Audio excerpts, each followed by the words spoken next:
Hi guys, it's Jeff. Hope you're all doing real well today. One of my subscribers, Marley, asked me about my sorry, a car distracted me, about my 3D printer and wanted to know a little bit more about it. So I don't intend on turning the channel into a 3D printing channel or anything like that, but I think 3D printing will be very useful as an extension for scale modeling. My printer is a Creality Ender 3 version 3 KE. Big mouthful there.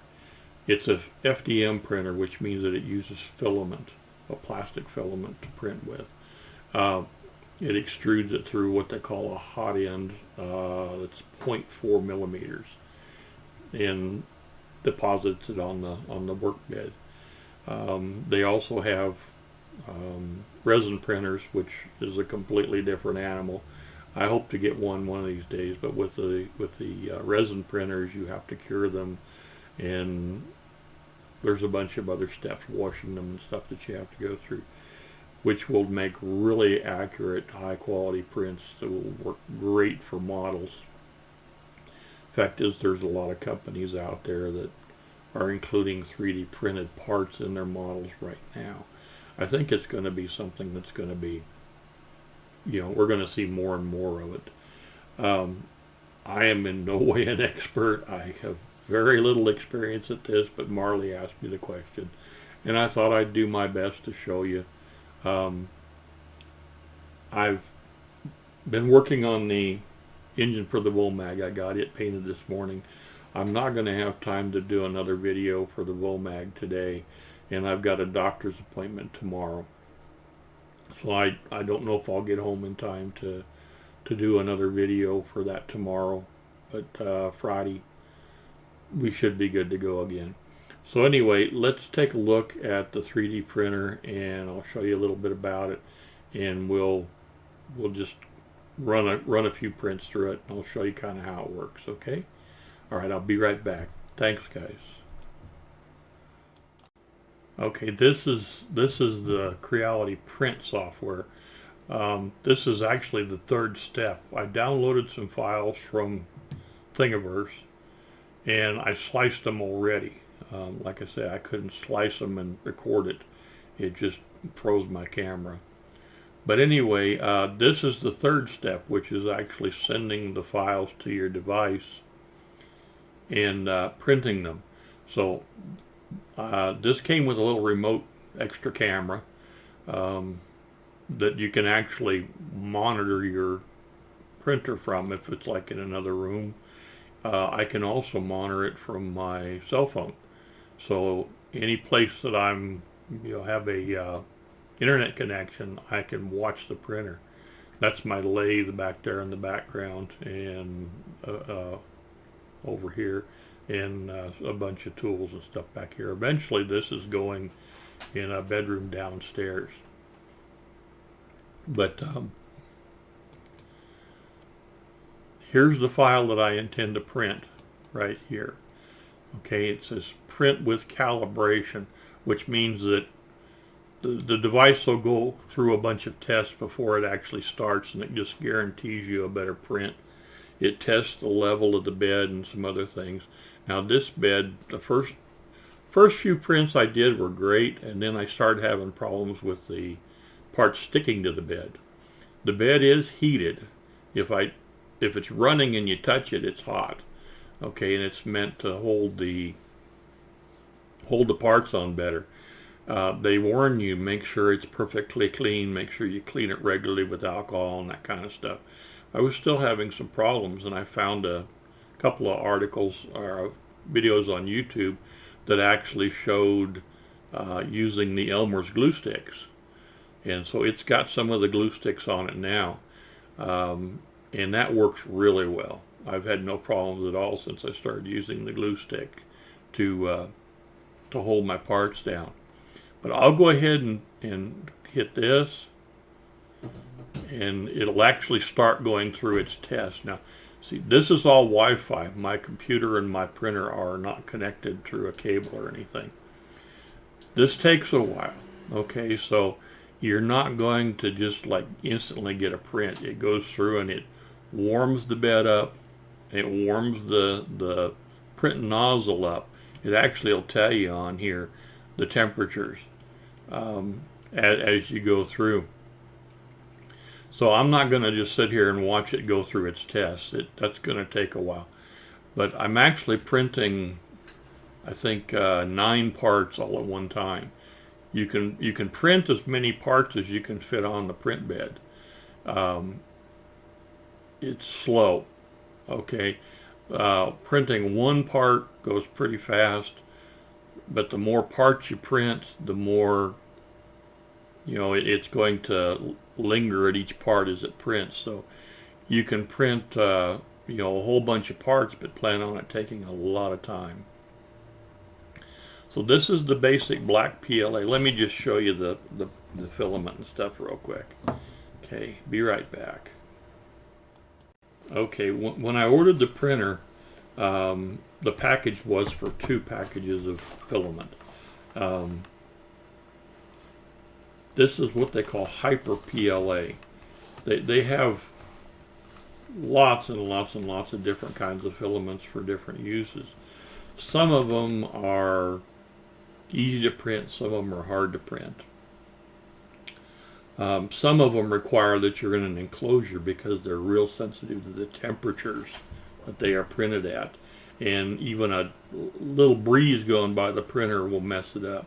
So you have to have an enclosure for some things. I hope I'm telling you guys right, because I'm so new to this.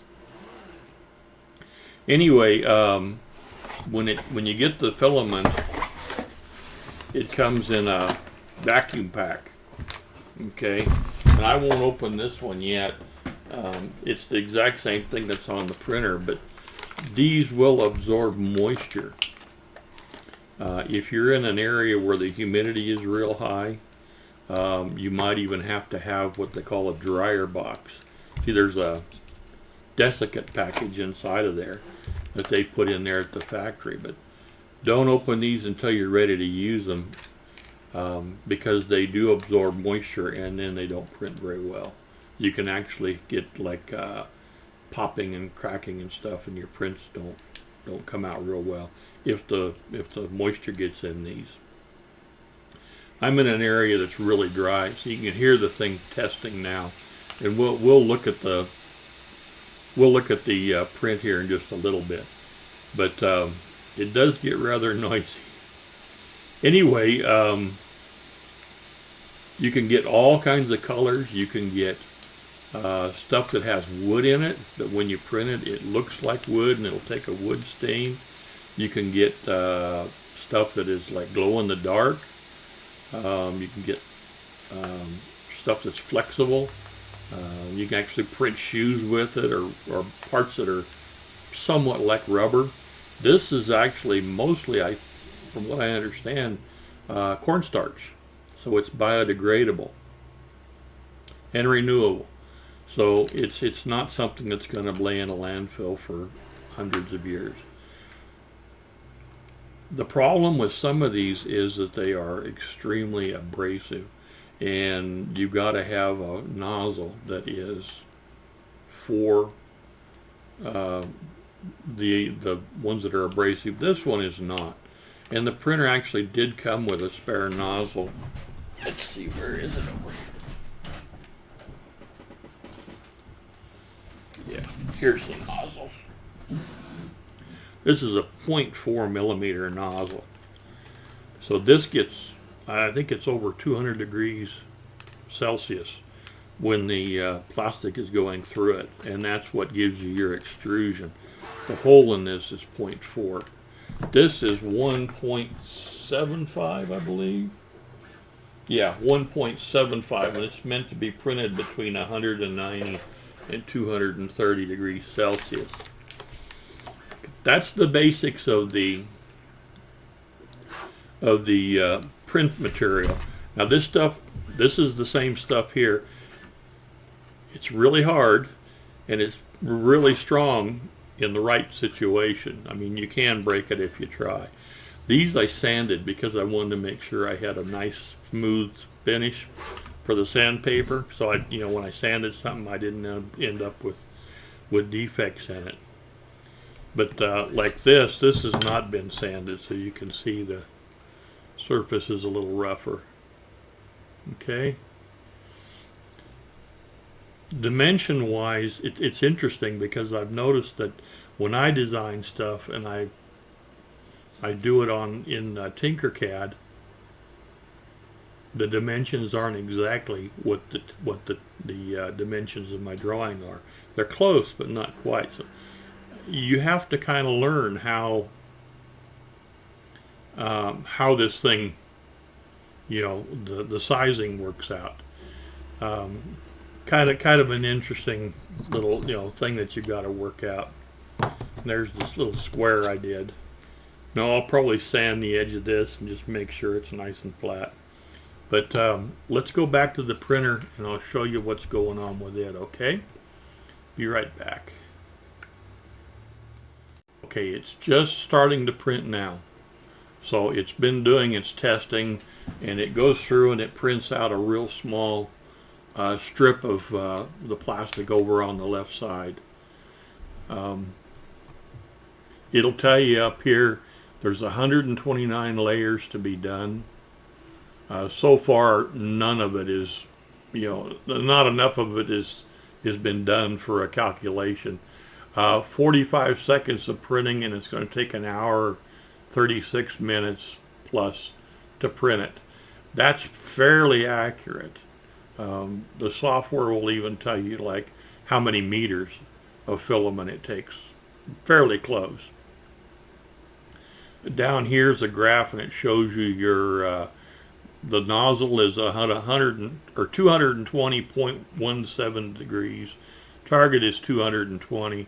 The hotbed is at 60.01 Celsius, and the target is 60. Now it's got a chamber down here, and it says 0.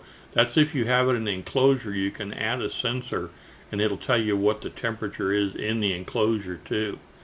This is for moving the head when it's not printing. So when you stop the print, like if you want to raise the head, you can go over here and you can raise it, and you can determine the increments that you want. This shows your X, Y, and Z locations live as it is working.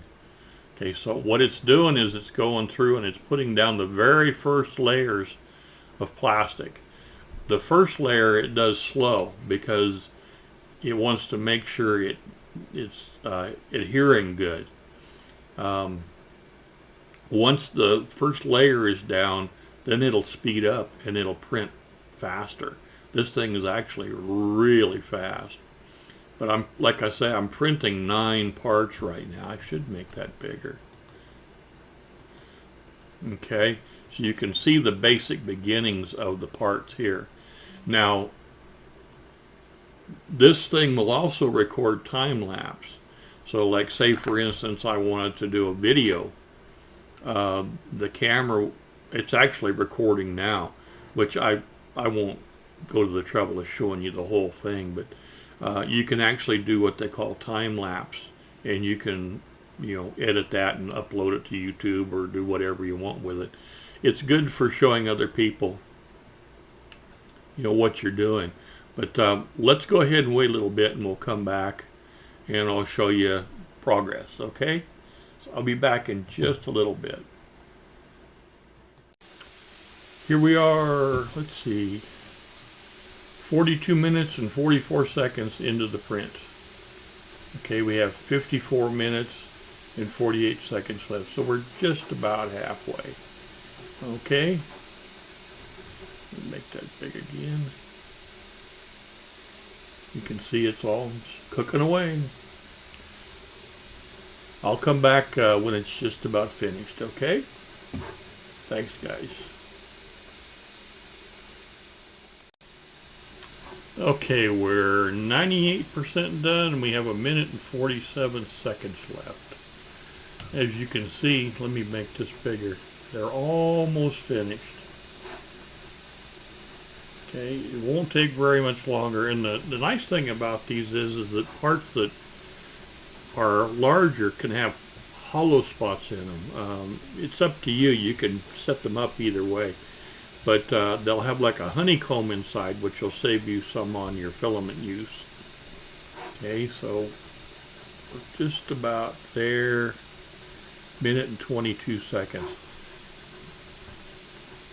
There's two different kinds of, or there's actually several different kinds of 3D printers. Um, about the only thing that's similar about them is they all are 3D printers. This one here is the FDM printer, which uses a plastic filament, which is available in several different types. And then there's, of course, the resin type printer, which is much more accurate and much more detailed.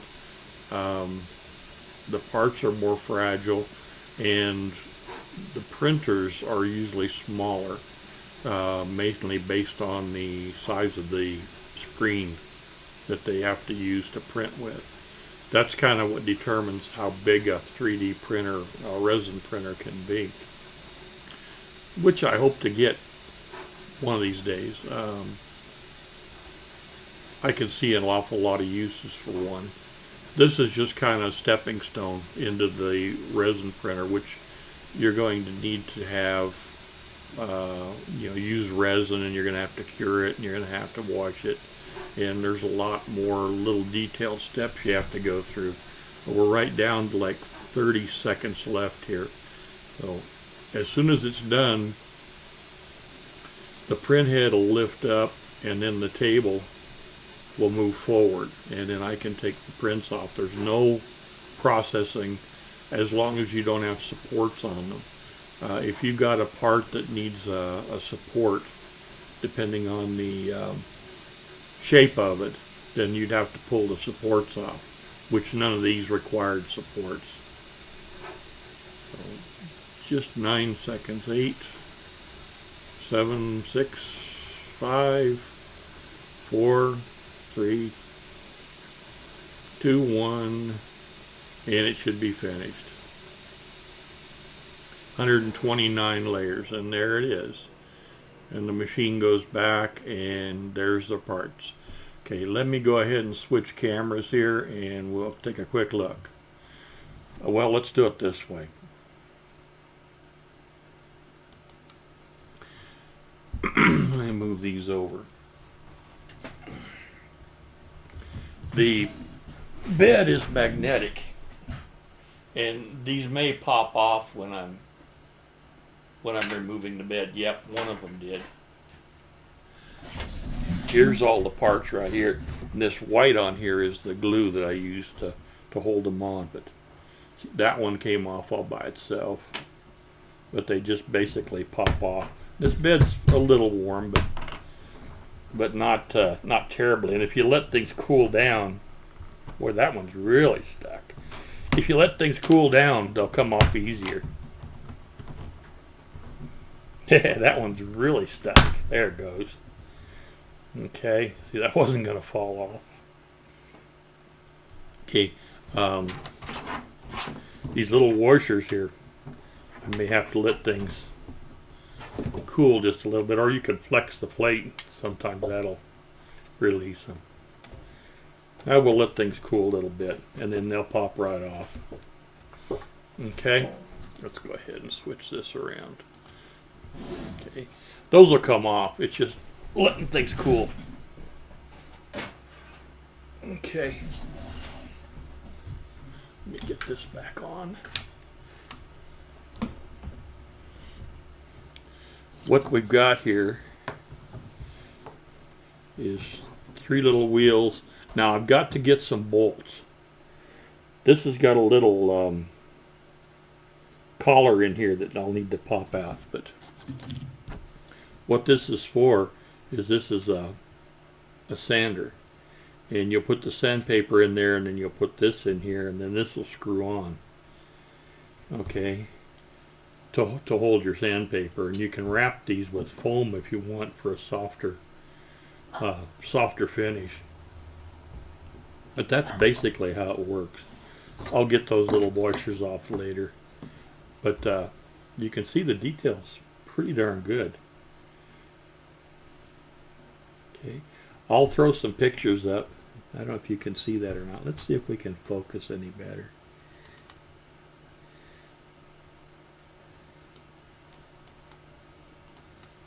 Yeah, so. Black is very difficult, but there are serrations in that. Okay. And the finish on these is not perfect, but you know, that's the way the FDM printers work. I guess you can't see that. Anyway, I'll put some pictures up at the end. I did paint maybe I mentioned it already, I did paint the engine for the Volmag and it's drying, but I'm probably not going to have time to do another video today. And tomorrow I've got to go to the doctor.